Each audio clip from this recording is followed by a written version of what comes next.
सुप्रभात। आज हम डायरी के पन्ने एन फ्रैंक हम आज एन फ्रैंक का जीवन परिचय, डायरी से संबंधित इसकी पृष्ठभूमि, इसके बारे में जान लेते हैं। कल अपन उस अध्याय से संबंधित जो जानकारी है वो मैं आपको समझाऊंगा और तीसरे वीडियो में मैं आपको इससे संबंधित अभ्यास प्रश्न समझाऊंगा। एन फ्रैंक का जन्म जो है, एन फ्रैंक का जन्म 12 जून 1929 जर्मनी में हुआ था। एन फ्रैंक की मृत्यु जो है 1945 नाजियों के यातना गृह में हुई थी। एन फ्रैंक एक 13 वर्षीय बालिका है। आपका जन्म 12 जून 1929 जर्मनी में हुआ था।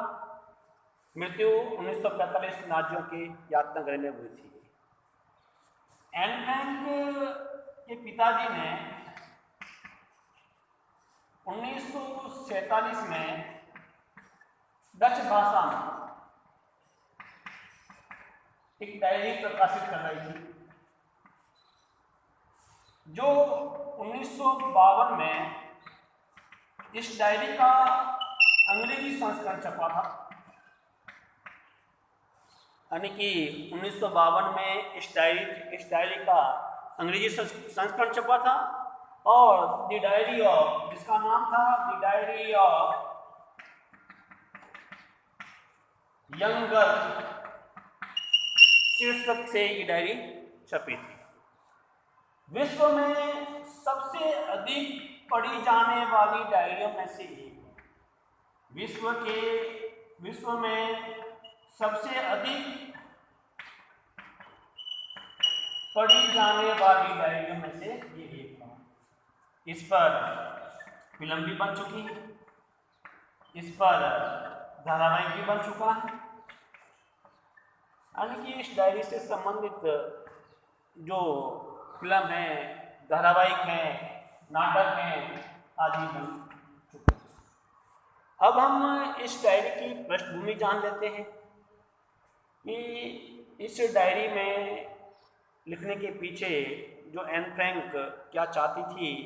एक छोटी सी बालिका थी, उसने तो अपने जीवन की जो दैनिक दिनचर्या है, जो कुछ उसने देखा है वो लिखा था। और इस डायरी की पृष्ठभूमि को हम समझने की कोशिश करते हैं।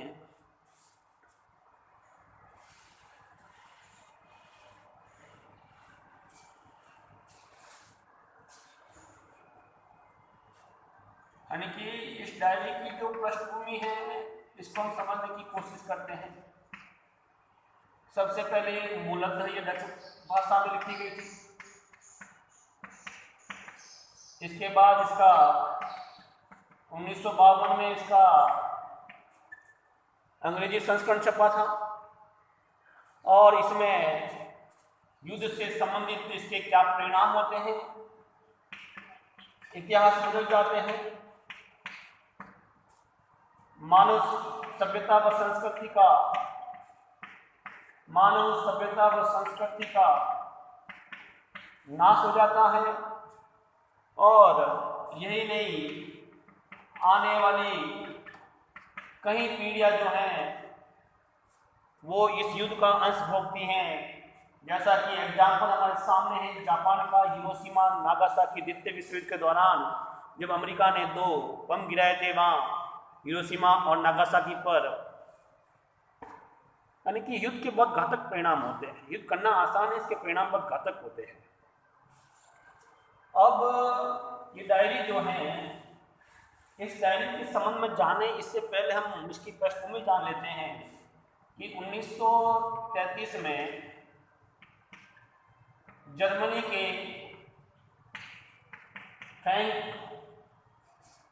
के फ्रैंकफर्ट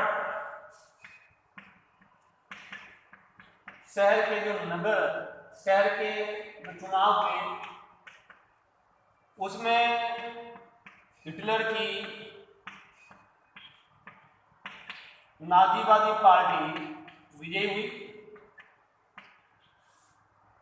और जब हिटलर की नाजीवादी पार्टी विजयी हुई, विजय होने के बाद इन लोगों ने यहूदियों पर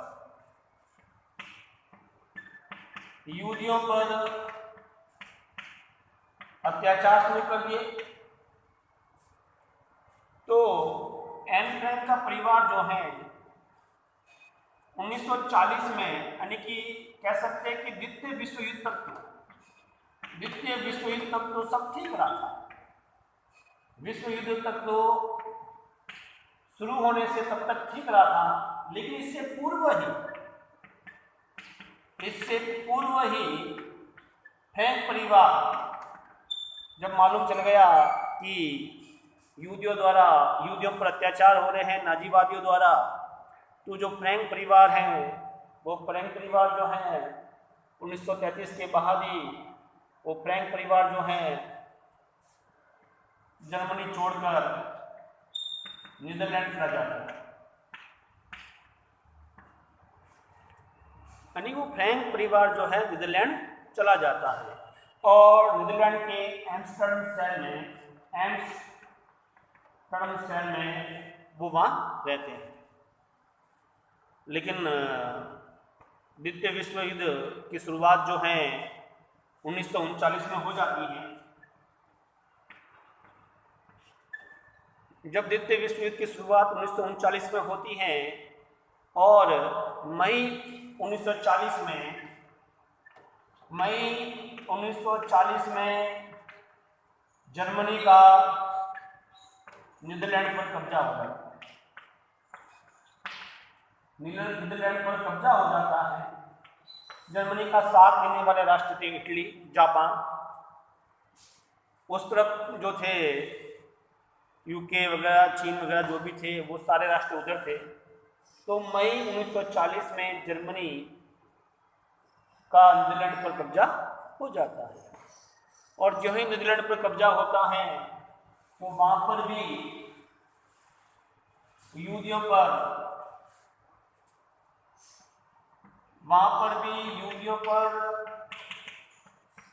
अत्याचार और तेज होने लगे।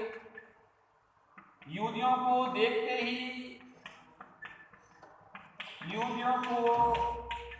ही मार दिया जाता था या फिर उनको बंदी बना दिया जाता था। यहूदियों को अपनी पहचान बनाने के लिए हाथ पर एक पीला धागा भी बांधना पड़ता था। यहूदी किसी प्रकार की सवारी नहीं कर सकते हैं। उनको जहां भी जाना होगा वहां पैदल जाना होगा। इस तरह से जर्मनी नीदरलैंड पहुंच गया। नीदरलैंड में भी उसका यहूदियों पर अत्याचार बढ़ते गए। तब जुलाई 1942 में फ्रैंक परिवार ने एक योजना बनाई कि हम लोग अज्ञातवास में चले जाए। यानी फ्रैंक परिवार ने एक योजना बनाई कि हम अज्ञातवास में चले जाते हैं। अब जो योजना बनाई थी, लेकिन उनको योजना से पूर्व ही जाना पड़ा। फ्रैंक परिवार को योजना से पूर्व ही जाना पड़ा। क्यों जाना पड़ा? इसका तात्कालिक कारण यह था कि फ्रैंक की बड़ी बहन एन फ्रैंक की बड़ी बहन मार्गरेट को बुलावा आया। यानी जर्मनी की सेना में कोई विभाग होगा, खुफिया विभाग, पुलिस विभाग, जो भी होगा, वहां से उसको बुलावा आया था। जब वहां से बुलावा आना, इस बात का संकेत जो है मार्गरेट के पिताजी जो है वो अच्छी तरह समझ गए थे। पिताजी जो है इस बात को अच्छी तरह से समझ गए थे और वो पूर्व ही अज्ञातवास में चले जाते हैं। बदन पर थैलों में कपड़े भर के वो वहां से चले जाते हैं और वहां पर उनके 2 मित्र परिवार के साथ में हो जाते हैं। 2 मित्र परिवार यानी 4 सदस्य। वे लोग और 4 सदस्य एन फ्रैंक परिवार से, यानी कुल 8 सदस्य जो है वहां जाकर रहते हैं। और उनका ठिकाना होता है, पिताजी का जो कार्यालय था उसके पीछे एक द्विमंजिला मकान, यानी द्विमंजिला मकान, उसका रास्ता जो है कार्यालय से होकर ही जाता था। वे वहां जाकर छिपने की कोशिश करते हैं और सफल भी होते हैं। जब वे वहां छिप जाते हैं ये लोग, तो कार्यालय में काम करने वाले ईसाई लोग जो है उनकी मदद भी करते हैं, उनकी सहायता भी करते हैं। इस तरह से 2 साल जो है अज्ञातवास में निकल गए उनके। लगभग 2 साल एन फ्रैंक और उनके मित्र अज्ञातवास में रहे, और उस 2 साल अज्ञातवास के दौरान एन फ्रैंक ने जो कुछ अपनी आंखों से देखा वो सारा डायरी में उसने जिक्र किया। और 4 अगस्त 1944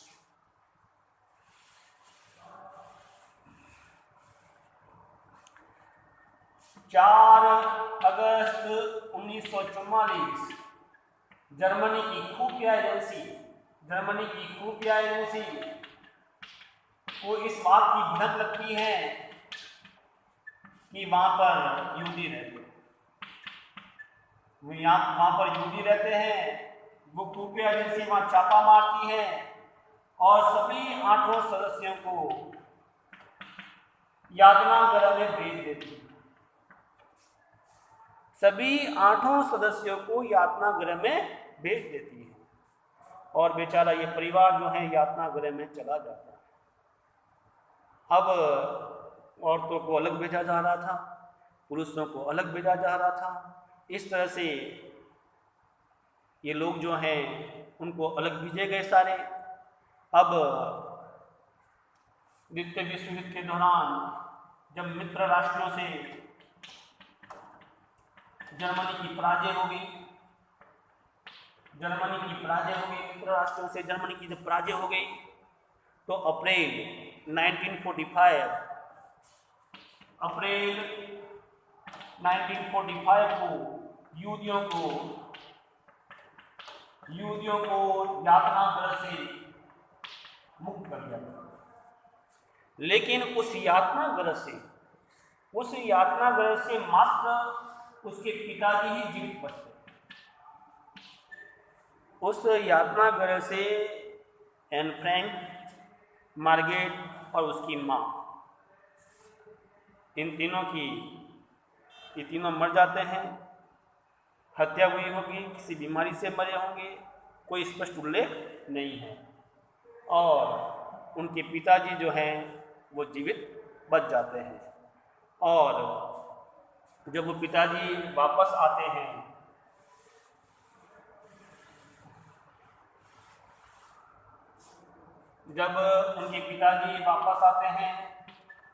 तो किसी व्यक्ति द्वारा, किसी दंपति द्वारा वो डायरी जो है उनके पिताजी को दी जाती है। लेकिन सबसे बड़ी बात यह है कि जिसने भी डायरी दी उसने वो पढ़ी नहीं। अगर वो डायरी वो पढ़ लेती तो शायद वो डायरी को फाड़ के फेंक देती। इसके पीछे भी जब कारण है, जब मैं ये पाठ समझाऊंगा तो मैं आपको बताऊंगा। तो ये डायरी जो मिलती है, ये डायरी जो है फ्रैंक को 13वें जन्मदिन पर मिलती है। 13वें जन्मदिन पर मिलती है। उसका 13वां जन्मदिन जो है 12 जून 1942 को था। उस दिन मिलती है सफ़ेद और लाल कपड़े वाली जिल्द, सफ़ेद और लाल कपड़े की जिल्द। तभी एन ने डिसाइड कर लिया था कि मैं उसमें कुछ लिखूंगी, कि मैं इसको अपनी डायरी का जरिया बनाऊंगी। और उसने डायरी जो है, एन फ्रैंक ने जो डायरी है अपनी निर्जीव गुड़िया किट्टी को संबोधित करते हुए लिखी, ताकि किसी प्रकार का कोई संदेह नहीं रहे। उसने डायरी जो है किट्टी को संबोधित करते हुए लिखी। उस डायरी का आखिरी हिस्सा 1 अगस्त, उस डायरी का आखिरी हिस्सा 1 अगस्त 1944 को लिखा। उस डायरी का आखिरी हिस्सा जो है 1 अगस्त 1944 को लिखा गया है। और उसके 3 दिन बाद ही पुलिस का छापा पड़ता है, वो गिरफ्तार हो जाती हैं और डायरी वहीं रह जाती है। और ये डायरी जो है 1947 में प्रकाशित होती हैं और आज विश्व में सबसे अधिक पढ़ी जाने वाली डायरियों में से वो एक है। अब इस डायरी में क्या क्या बताया गया है, हम इसको समझने की कोशिश करते हैं।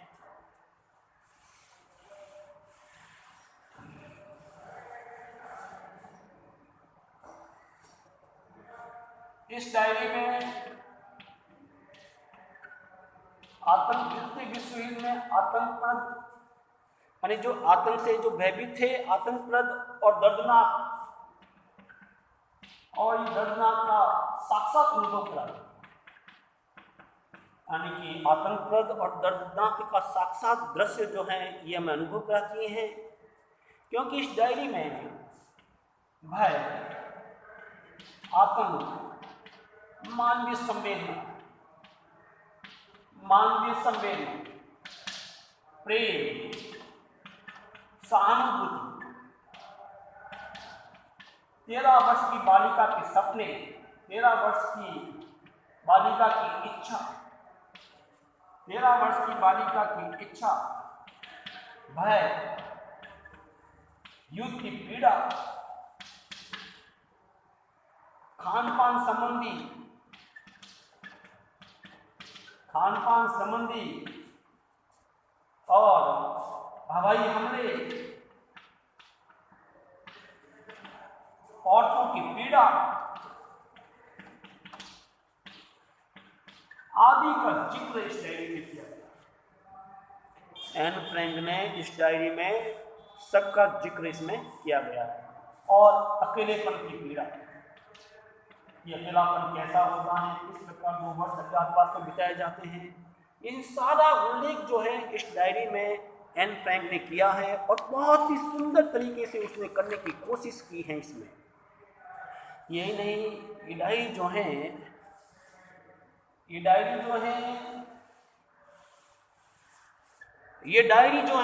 नाजी